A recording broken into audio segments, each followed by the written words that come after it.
Bonjour, vous écoutez le flash de Radio JSP, il est 11h. Situation de crise ce matin.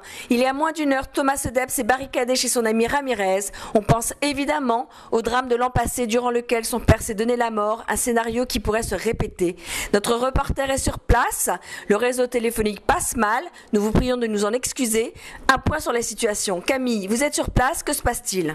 Je suis sur place et nous avons retrouvé Thomas Sedep inconscient dans l'appartement de son ami Rodriguez.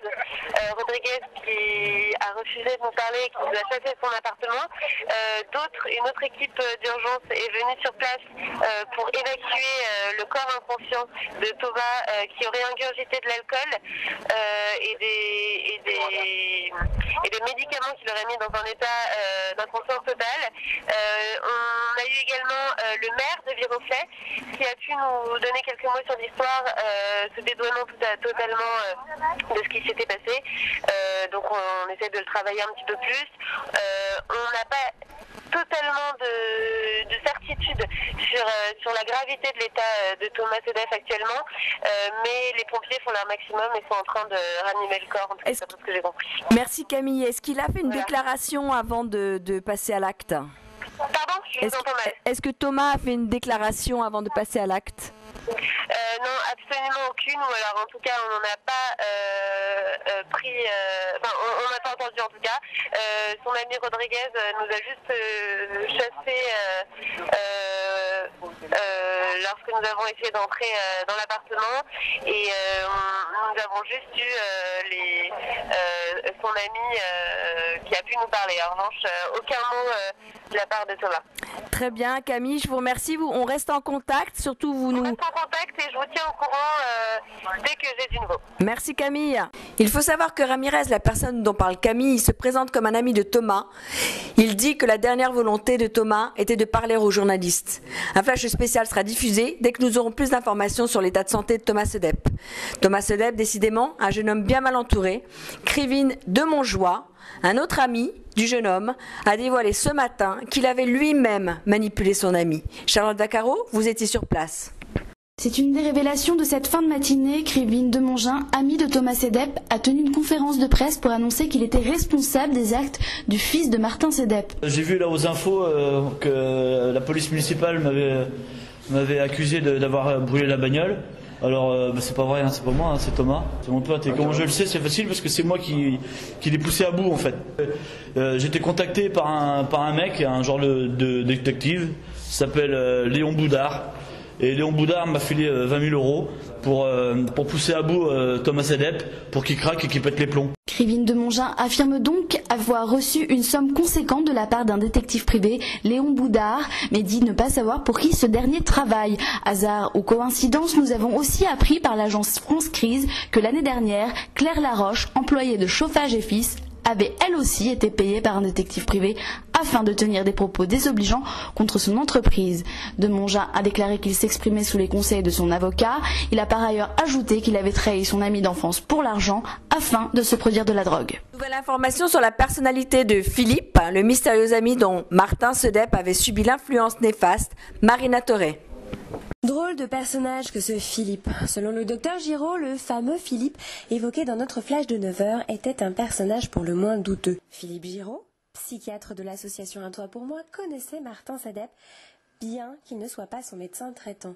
C'est ce Philippe qui, selon Giraud, aurait manipulé le père de Thomas Sedep. On fait état d'un Philippe qui aurait été souvent autour de lui. C'est quelqu'un qui faisait vraiment très attention à ne jamais être vu nulle part. Il n'était pas encarté à la CFDT alors que c'était le cas de Martin.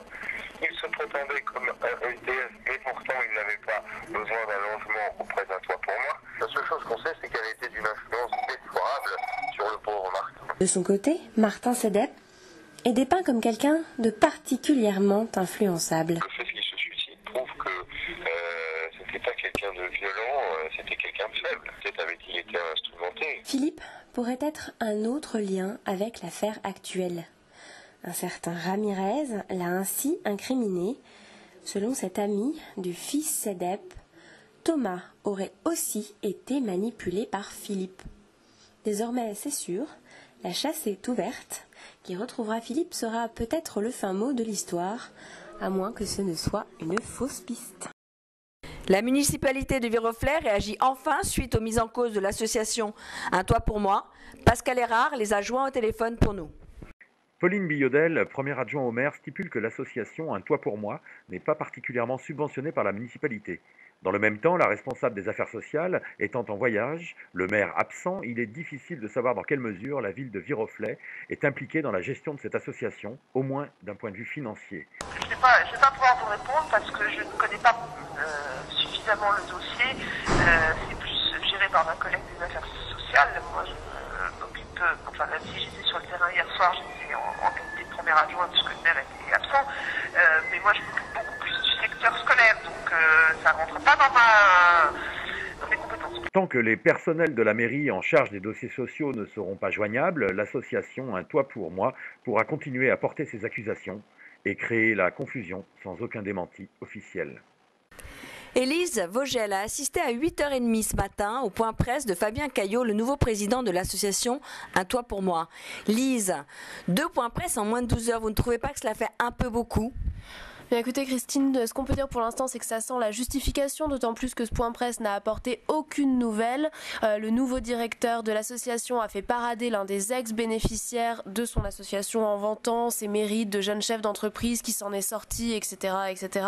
Donc c'était un joli tableau, mais tellement joli qu'en fin de compte on était dans le pur plan de com. Et est-ce qu'il a abordé la crise en cours par rapport à Thomas Sedep ? Oui, il l'a abordé quand on lui a posé la question, mais il est resté très évasif. Il a principalement parlé de Martin et de son décès l'an dernier, mais par rapport à Thomas, il n'a apporté aucune explication. Lise, je vous remercie. Avant de nous quitter, nous précisons qu'une erreur s'est glissée dans notre dernière édition. C'est bien l'entreprise Chauffage et Fils qui s'était positionnée pour acheter son concurrent Chevert et non l'inverse. C'est la fin de cette édition. Merci de l'avoir suivi. Nous nous retrouvons dans 2 heures.